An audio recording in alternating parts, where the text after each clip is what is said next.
కర్ణాటక రాజకీయాల్లో సంచలనం చోటు చేసుకుంది. డీకే శివకుమార్ను పక్కన పెట్టింది పార్టీ హైకమాండ్. శనివారం న్యూఢిల్లీలో సిడబ్ల్యూసీ సమావేశం సందర్భంగా సమావేశానికి సిద్ధరామయ్యకు మాత్రమే ఆహ్వానమైతే అందింది. డీకే శివకుమార్కు సిడబ్ల్యూసీకి సంబంధించి ఆహ్వానమైతే దక్కలేదు, ఎంట్రీ లేదన్నట్లుగా తెలుస్తోంది. ప్రస్తుతం కర్ణాటక పీసీసీ చీఫ్గా కొనసాగుతున్నారు డీకే. అన్ని రాష్ట్రాల పీసీసీ చీఫ్లకు ఈ ఆహ్వానం దక్కింది. ఉద్దేశపూర్వకంగానే డీకేను పక్కన పెట్టినట్లుగా ప్రచారం జరుగుతోంది. ఈ పరిణామానికి సంబంధించి మరిన్ని అప్డేట్స్ మా కరెస్పాండెంట్ కిరణ్ అందిస్తారు. కిరణ్, కర్ణాటక రాజకీయం ఇంకా హాట్ టాపిక్గానే ఉన్నటువంటి పరిస్థితి, ఒక కొలిక్కి రానట్టుగా కూడా తెలుస్తోంది. అధిష్టానం నిజంగానే ట్రబుల్ షూటర్ అయినటువంటి డీకే శివకుమార్ని పక్కన పెట్టిందా? సిద్ధరామయ్యే ముఖ్యమని అనుకుందా, లేకపోతే పార్టీలో ఆయన ఉపయోగం లేదనా, లేకపోతే ఆయన అధిష్టానానికి ఎదురు తిరిగేటువంటి ట్వీట్ చేశారనేటువంటి మాటకు సంబంధించి ఏంటి పరిణామాన్ని ఎలా చూడాలంటారు అసలు? మురళి, కర్ణాటక రాజకీయాల్లో ఒక సంచలనం చోటు చేసుకుంది. ఏదైతే డీకే శివకుమార్ కి ఏఐసిసి నిర్వహించే సిడబ్ల్యూసి సమావేశాల్లో పాల్గొనే అవకాశం రాలేదు. అధిష్టానం ఆ మేరకు ఆయనకు ఆహ్వానం పంపలేదు. కేవలం ముఖ్యమంత్రులకు మాత్రమే అధిష్టానం పంపించినట్టు మనకు సమాచారం అందుతుంది. హిమాచల్ ప్రదేశ్ ముఖ్యమంత్రితో పాటు తెలంగాణ, కర్ణాటక రాష్ట్ర ముఖ్యమంత్రులకు మాత్రమే ఈ ఆహ్వానం అందినట్టు మీడియా ద్వారా ఏదైతే రాజకీయంగా మనకు ఒక సమాచారం వినిపిస్తుంది. ఏదైతే గతంలో వీరిద్దరి మధ్య ముఖ్యమంత్రి పదవికి సంబంధించి విభేదాలు ఉన్నాయి, డిన్నర్ మీటింగ్లు, లంచ్ మీటింగ్లు నిర్వహించారు.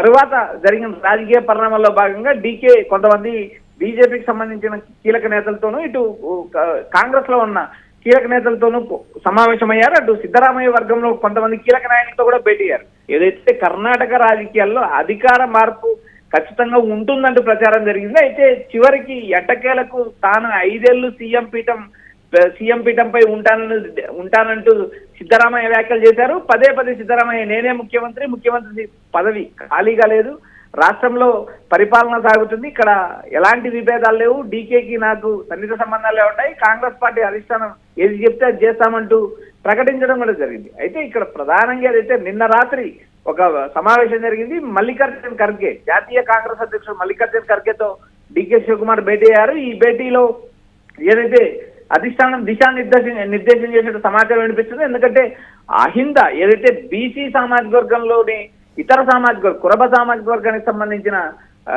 సిద్ధరామయ్య మిగిలిన కులాలలో ఏదైతే బీసీ సామాజిక వర్గాల్లో మిగిలిన కులాల్లో యాక్సెప్టెన్సీ ఉన్న లీడరు, ఎమ్మెల్యేలలో కూడా ఎక్కువ శాతం బలం ఉన్న నేత, అదే కాదు క్యాబినెట్ లో కూడా బలమైన నేతగా ఎదిగారు. అదేవిధంగా జేడీఎస్ నుంచి కాంగ్రెస్ లోకి వచ్చి కీలకంగా ఎదిగిన ఏదైతే సిద్ధరామయ్యను ఇప్పటికిప్పుడు ముఖ్యమంత్రి పీఠం నుంచి తప్పించే పరిస్థితి లేదంటూ మరోపక్క ప్రచారం నడుస్తుంది. ఇటు సిడబ్ల్యూసీ సమావేశాల్లో శాశ్వత ఆహ్వానితులుగా ముఖ్యమంత్రి ఉంటారు. ఇక్కడ ఇతర రాష్ట్ర పీసీసీ అధ్యక్షులకు సమాచారం అందిందని మనకు సమాచారం అనిపిస్తుంది. బట్ కర్ణాటకకు సంబంధించిన ఏదైతే పీసీసీ అధ్యక్షుడిగా డీకే ఉన్నారు, డీకేకి ఇప్పటికైతే ఎలాంటి సమాచారం లేదు, అధిష్టానం ఇప్పటి వరకు ఆహ్వానం పంపలేదని సమాచారం వినిపిస్తుంది. మురళి, అంటే లైట్ తీసుకున్నట్ట, లేకపోతే డీకేకి ఇంపార్టెన్స్ తగ్గినట్ట, లేకపోతే ముఖ్యమంత్రి పదవి అడుగుతున్నాడు కాబట్టి దూరం పెట్టినట్ట, ఏంటి దీన్ని ఎలా చూడాలంటారు? దీనికి సంబంధించి గతంలో ఢిల్లీలో మనం చూసాం, డీకేకి సంబంధించినటువంటి వర్గం ఎమ్మెల్యేలు అందరూ కూడా అక్కడ మీటింగ్ పెట్టుకున్నటువంటి పరిస్థితి కూడా ఉంది. రాహుల్ గాంధీ ఎప్పుడు ఇండియాకు వస్తారో ఈ అంశం ఇమీడియట్గా తేలిపోతుంది అనేటువంటి అంశం ఇప్పటికీ ఒక కొలిక్కి రానటువంటి పరిస్థితి. డీకే ఇప్పటికీ కూడా అదే అంశానికి సంబంధించి నాంచుతున్నారు. దానికి సంబంధించి పూర్తిగా ఆ ముఖ్యమంత్రి పదవి మీదే ఆయన ఉన్నారు కాబట్టి ఈ అంశానికి సంబంధించి ఆయన పక్కన పెట్టారనేటువంటి విమర్శ, ఇలా చూడొచ్చంటారా ఇది? మురళి, ఈ కర్ణాటక రాజకీయాల్లో 2.5 ఫార్ములాను గతంలో రాహుల్ గాంధీ హామీ ఇచ్చారు. రాహుల్ గాంధీ ఇచ్చిన హామీని రాహుల్ గాంధీ నెరవేర్చలేదని ఇప్పటికే కాంగ్రెస్ పార్టీలో విమర్శలు మొదలయ్యాయి. ఇటు తెలంగాణ అంశాన్ని కూడా మనం ఒకసారి పరిశీలించినప్పుడు కోమటిరెడ్డి రాజగోపాల్ రెడ్డికి మంత్రి పదవి ఇస్తామని నేరుగా కాంగ్రెస్ పార్టీ అధినేత, కాంగ్రెస్ పార్టీలో కీలకంగా ఉన్న ప్రియాంక గాంధీ హామీ ఇచ్చారు. ఆ హామీ కూడా నెరవేరలేదు. ఒక జాతీయ పార్టీలో జాతీయ అధ్యక్ష స్థానం పొందే లోక్సభలో ప్రతిపక్ష నేతగా ఉన్న రాహుల్ గాంధీ ఏదైతే జాతీయ స్థాయిలో ఒక ఫేమ్ కలిగిన ప్రియాంక గాంధీ లాంటి నేతలు ఇచ్చిన హామీలకే కాంగ్రెస్ పార్టీలో అమలు కాలేదంటూ మరోపక్క తీవ్ర విమర్శలు అవుతున్నాయి. ఎందుకంటే ఇక్కడ డీకే శివకుమార్ కు రాహుల్ గాంధీ హామీ ఇచ్చారని గతంలో ప్రచారం జరిగింది. ఆయన నేరుగా కొంత ఆగు నేను చూసుకుంటా అంటూ ఏదైతే డీకేకి అభయం ఇచ్చిన పరిస్థితి ఉంది. అయితే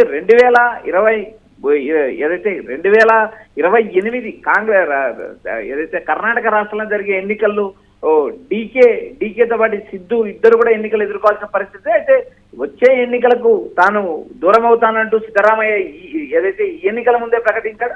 అయితే చివరికి ఎట్టకేలకి వీళ్ళిద్దరి మధ్య 2.5 రాజీ ఫార్ములా అంగీకారం కదింది. దీన్ని కూడా అమలు చేసే పరిస్థితి లేకపోతే కాంగ్రెస్ పార్టీ అధిష్టానం ఇచ్చిన హామీల అమలు ఏదైతే ఇచ్చిన మాటకు కూడా విలువ లేదనే ప్రచారం ఒకవైపు నడుస్తుంది. మరోపక్క ఏదైతే కర్ణాటకకు సంబంధించిన కీలక నేతలు ఏదైతే ఆ సామాజిక వర్గానికి సంబంధించిన నేతలు లింగాయత్ సామాజిక వర్గానికి సంబంధించిన నేతలందరూ ఏదైతే ఒక్కలిగ సామాజిక వర్గానికి సంబంధించిన డీకే శివకుమార్ కోసం ఏదైతే మఠాధిపతులు పీఠాధిపతులు కొంతమంది కీలక నేతలు కూడా ఏకమయ్యారు. ఖచ్చితంగా డీకేకి ముఖ్యమంత్రి పదవి ఇవ్వాలంటూ అటు ఢిల్లీ చుట్టూ ప్రదక్షిణ చేశారు. కొంతమంది ఎమ్మెల్యేలు ఢిల్లీకి అల్టిమేటం ఇచ్చారు. మరికొంతమంది అధిష్టానం నేతలతో సంప్రదింపులు జరుపుతున్నారు. ఈ అన్ని వ్యవహారాలు కూడా కర్ణాటక సీఎం పీఠాన్ని మార్చే పరిస్థితి వస్తుందంటూ గతం వరకు ప్రచారం జరిగింది. ఇప్పుడు ఏదైతే ఏఐసిసి కార్యవర్గంలో జరుగుతుంది, ఈ కార్యవర్గానికి ఏదైతే డీకేకి ఆహ్వానం లేదు, ఇటు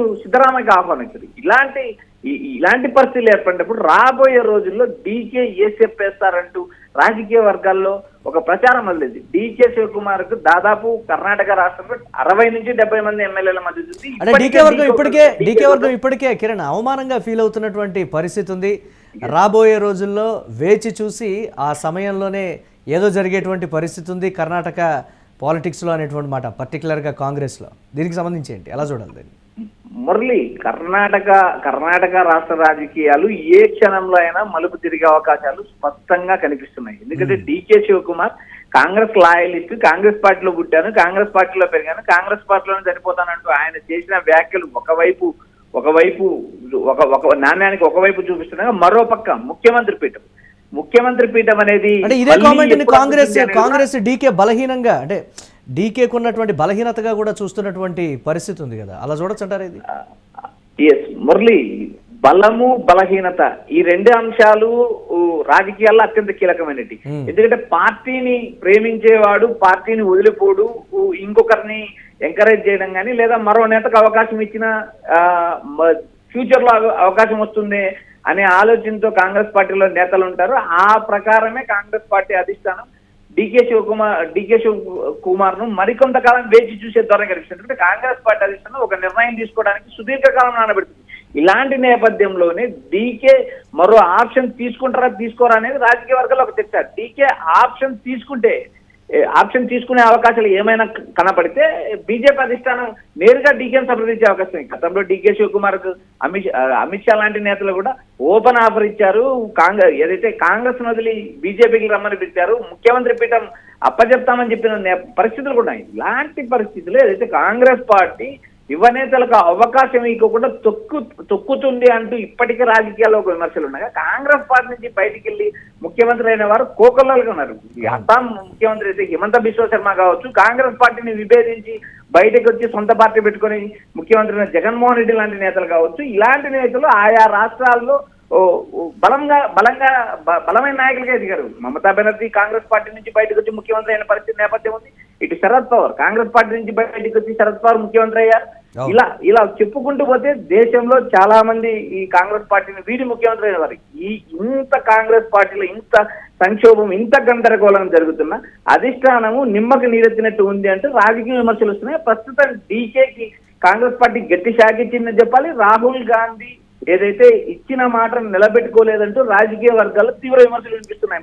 right, thanks for updates Kiran. ఇక కర్ణాటక రాజకీయాల్లో చోటు చేసుకున్నటువంటి సంచలనానికి సంబంధించి సర్వత్రా చర్చనీయాంశమైంది. డీకే శివకుమార్ను పార్టీ హైకమాండ్ పక్కన పెట్టిందనేటువంటి విమర్శలు అయితే వస్తున్నాయి. శనివారం న్యూఢిల్లీలో సిడబ్ల్యూసీ సమావేశం అయితే జరగబోతోంది. ఈ సమావేశానికి సిద్ధరామయ్యకు మాత్రమే ఆహ్వానం దక్కింది, డీకే శివకుమార్కు ఎంట్రీ లేదు అనేటువంటి మాట. ప్రస్తుతం కర్ణాటక పీసీసీ చీఫ్గా డీకే శివకుమార్ అయితే కొనసాగుతున్నారు. అన్ని రాష్ట్రాల పీసీసీ చీఫ్లకైతే ఆహ్వానం దక్కింది. మరి డీకేను ఎందుకు పక్కన పెట్టారనేదే దీనికి సంబంధించి ప్రస్తుతం జరుగుతున్నటువంటి చర్చ. ఉద్దేశపూర్వకంగానే డీకేను పక్కన పెట్టారని కూడా డీకే వర్గం నేతలు చెప్తున్నటువంటి బిగ్ బ్రేకింగ్ న్యూస్ చూస్తున్నాం.